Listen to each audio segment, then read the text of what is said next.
From as early as I can remember, my family had a way of making it painfully clear who mattered and who didn't.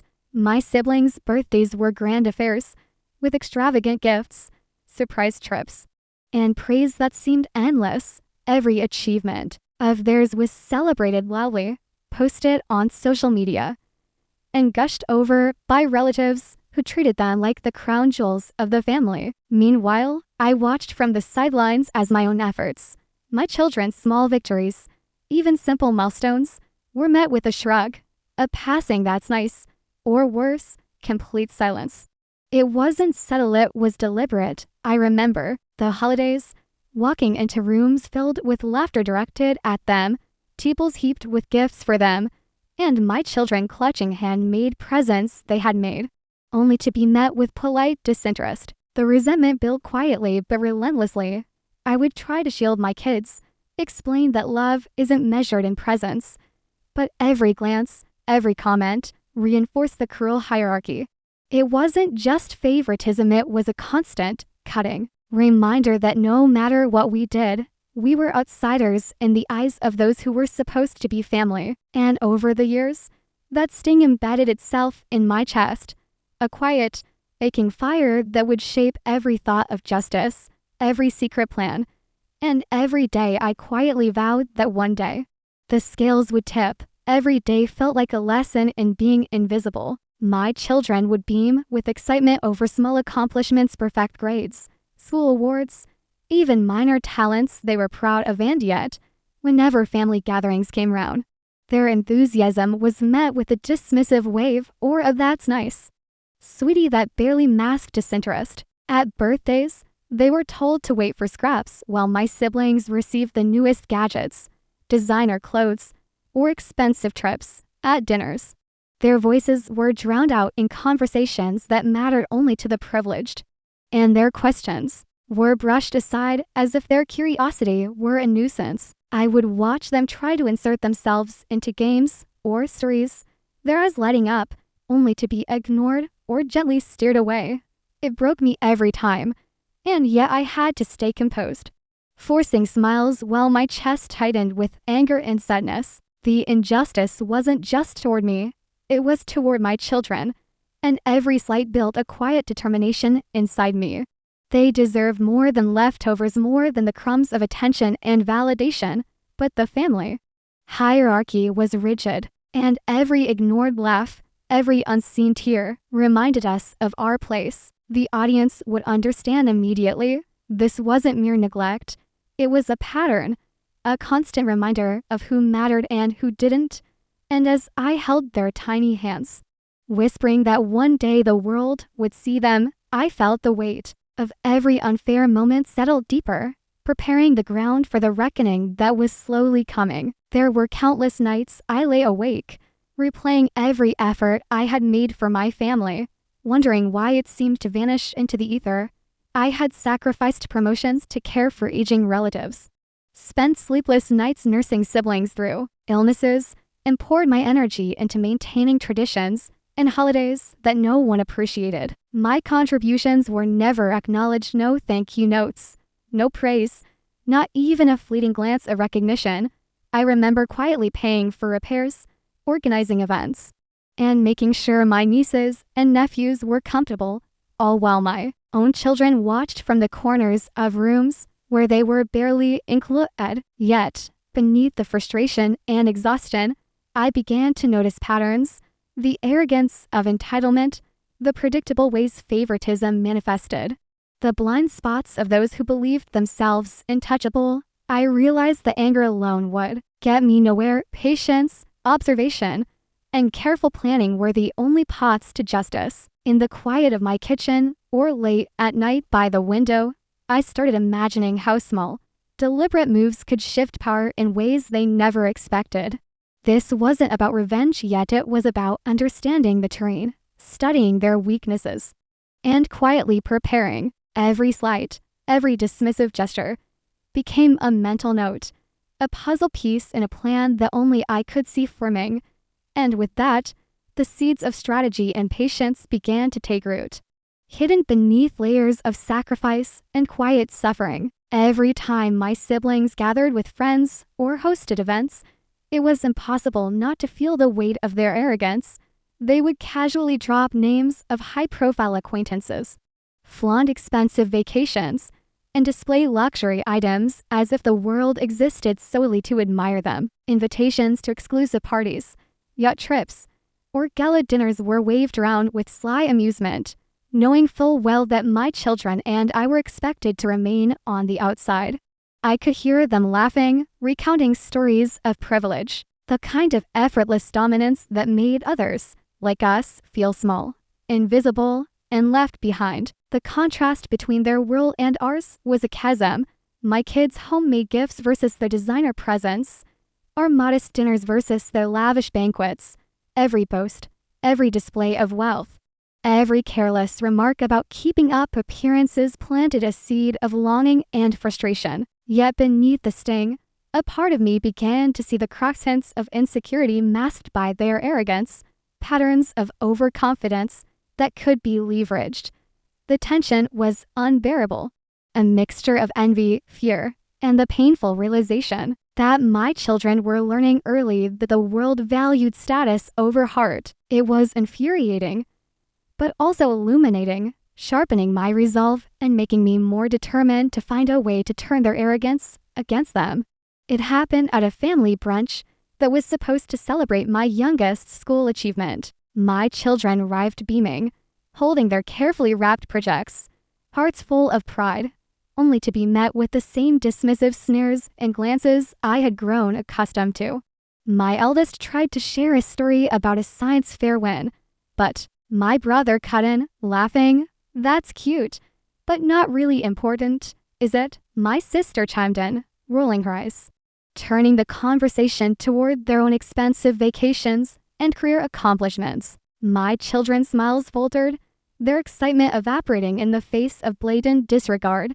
I could feel my blood boil, my heart clench, and my chest tighten with helpless anger. They were being publicly humiliated, their innocence crushed, by those who were supposed to model kindness and generosity. In that moment, every overlooked achievement, every ignored holiday, every dismissive remark over the years converged into a single, fiery clarity. I would no longer stand silently.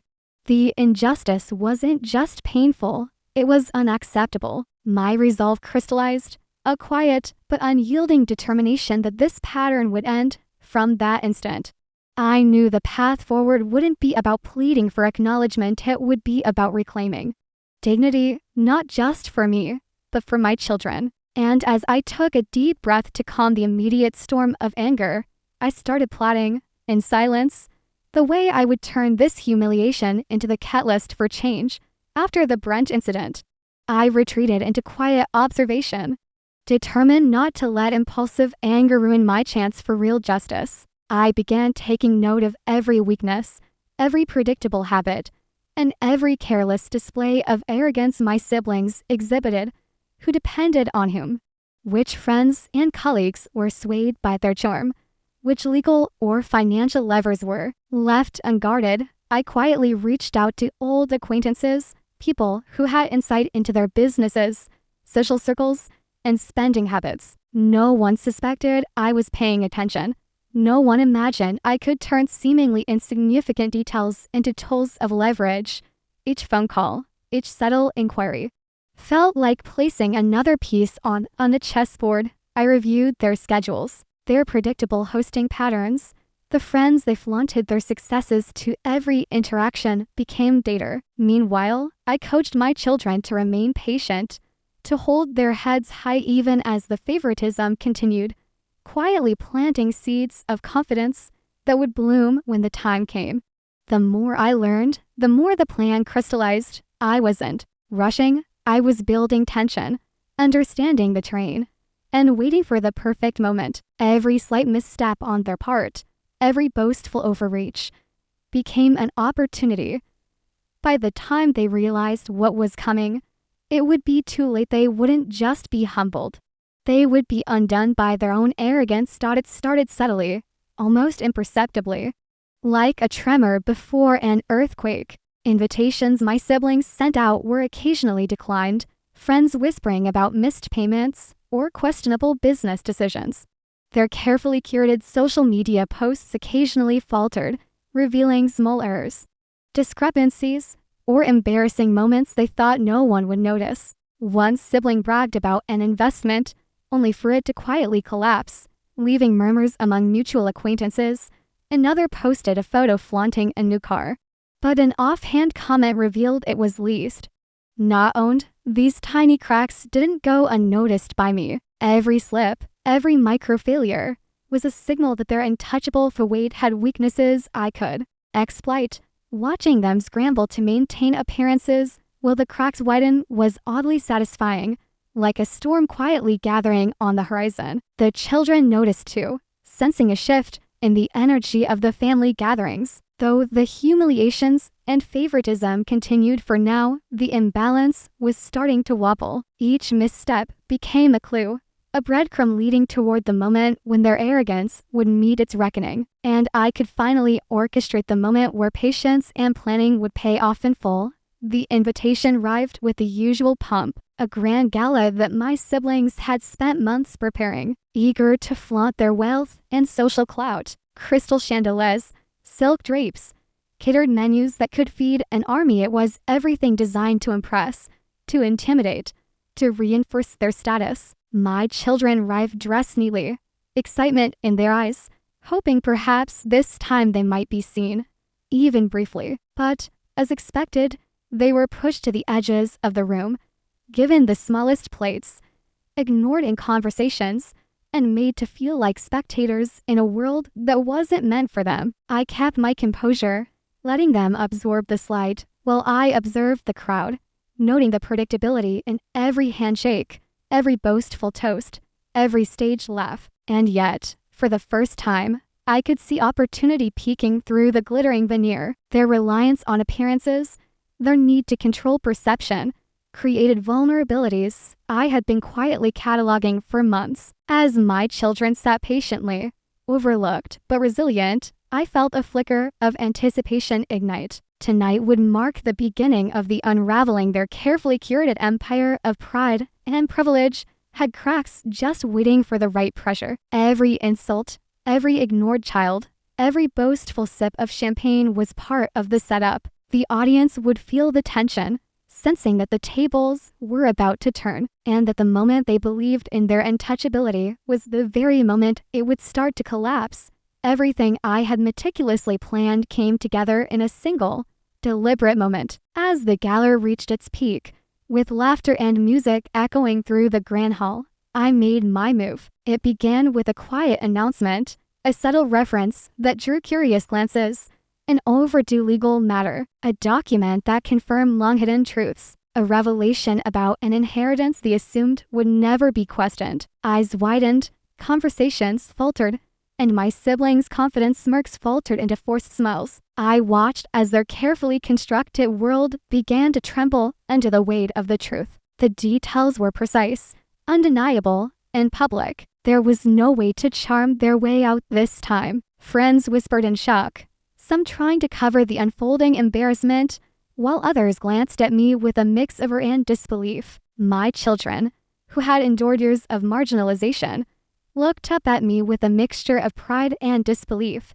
finally seeing the power of patience and strategy in action. I didn't gloat. I let the facts speak for themselves, each revelation a nail in the coffin of their arrogance. By the time the last truth landed, the room had shifted. Their laughter was replaced by murmurs, their confidence replaced by uncertainty, their Fawade replaced by a crackling tension that I had cultivated with precision. This was more than revenge. It was justice unfolding in real time, a spectacle of consequence that left everyone in the room, including them, reeling. For the first time, the family I had long observed with quiet fury was forced to confront the reality of their arrogance, and the foundation they had built on entitlement and dismissal began to crumble before my very eyes.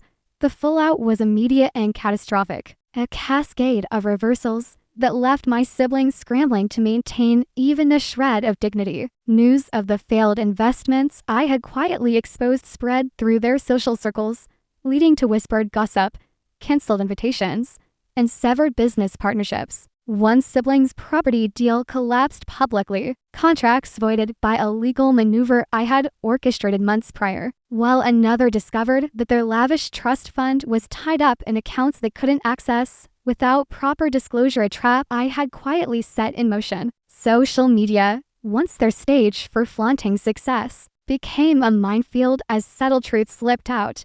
Unpaid taxes, misrepresented titles, and a network of acquaintances suddenly questioning their credibility. Even minor humiliations compounded. A valet parked the wrong car. A caterer delivered food late. A longtime friend canceled their appearance, all seemingly minor, but each chipping away at the illusion of perfection. I watched it unfold. My children beside me, eyes wide but steady, finally witnessing the reckoning they had been denied for years. Their laughter, once cruel and dismissive, vanished under the weight of exposure and loss. And yet, amidst the chaos, I felt no gloating, only a deep, quiet satisfaction. Justice had been served. The luxury lifestyle that had defined their identity and superiority was crumbling in real time, and the room vibrated with a mixture of shock, shame, and awe. Every whispered insult they had directed at my children, every moment of exclusion, had now been met with consequences both public and irreversible. For the first time, power had shifted decisively, and the emotional payoff was complete. Humiliation, loss, and exposure aligned perfectly, leaving a stunned audience and my family alike to reckon with the truth that privilege without empathy is fragile, and arrogance without accountability can topple spectacularly. The room was thick with stunned silence, the kind that follows a storm when the damage is visible but irreversible. My siblings stood frozen, their faces pale, mouths opening and closing as if sound alone could undo what had just unfolded. Friends and acquaintances glanced between us, some whispering, some wide-eyed, the shift in energy palpable. My children, who had spent years on the sidelines, now sat upright, pride and disbelief shining in their eyes. I took a deep breath, letting the moment settle around me, and for the first time, allowed myself to reflect on the long years it had taken to reach this point. Every overlooked birthday, every ignored effort, every dismissive glance, it had all fueled my patience, honed my strategy, and built the foundation for this reckoning. I realized that revenge alone wasn't enough. This was about asserting dignity, reclaiming respect, and showing my children that persistence and careful planning could change even the most entrenched hierarchies. Power had shifted dramatically, subtly, but irrevocably, and the humility now etched into their expressions was the first evidence that justice, long denied, had finally arrived. For the first time, my children were truly seen, their voices heard, their achievements celebrated without reservation. Friends, neighbors, and even distant relatives began acknowledging their talents, complimenting their hard work, and asking for advice or guidance, something that had never happened before. Invitations that once excluded them arrived. Opportunities for mentorship, scholarships, and extracurricular experiences opened up, and my children approached each with cautious excitement, savoring the recognition they had long been denied. At home, the dynamic shifted too. They felt empowered, confident, and validated in a way that reshaped how they carried themselves in every social setting. I watched their smiles grow, unburdened by the fear of being overlooked or dismissed. The justice of the moment was tangible, a combination of clever strategy, patience, and moral certainty finally rewarding the years of sacrifice and resilience. Seeing them embraced and valued, finally stepping into spaces where they belonged, was more satisfying than any revenge could have been. It was the ultimate wish fulfillment, the marginalized rising, the overlooked acknowledged, and the scales of fairness finally tipping. And in their laughter, I found the deepest, most personal vindication of all, that my children, who had endured the brunt of familial cruelty, were now thriving in a world that had once ignored them. As the dust settled, I found a rare moment of stillness to reflect on everything that had transpired. The contrast between before and now was staggering. The quiet humiliation we once endured had given way to recognition, respect, and empowerment. I thought of all the sleepless nights, the sacrifices made quietly, the patience that had often felt unbearable, and realized they had shaped me into someone stronger, sharper, and more resilient than I had ever imagined. Revenge had been satisfying, yes, but the true victory lay in personal growth, the ability to strategize, endure, and act with precision rather than impulsively. My children thrived beside me, confident and joyful, their laughter a stark contrast to the hushed, overlooked tones of the past. I felt a deep, quiet pride, knowing that our dignity had been reclaimed not through brash confrontation, but through careful planning, moral clarity, and persistence. The transformation wasn't just theirs, it was mine too. The powerless had risen, the arrogant humbled, and in that contrast, the full weight of our journey and our triumph resonated completely. In the aftermath, the family was forever altered. The dynamics that had once caused so much pain had shifted irreversibly. My children were respected, my efforts acknowledged, and the arrogance that had dominated gatherings was replaced with quiet humility. Yet, even as justice had been served and karma delivered, I knew some bonds could never be fully restored. The laughter that once masked cruelty was gone, replaced by awkward silences and unspoken realizations. I felt a mixture of relief, pride, and sorrow. Relief that my children were finally seen, pride in the patience and strategy that brought this reckoning, and sorrow for the relationships fractured beyond repair. The experience left me wiser, stronger, and more certain of the value of integrity and perseverance. As I watched my children thrive, I understood that the true measure of victory wasn't just the downfall of those who had wronged us, but the reclamation of our dignity, the justice earned through careful planning, and the emotional closure that finally allowed us to move forward, unshackled from the shadows of past favoritism.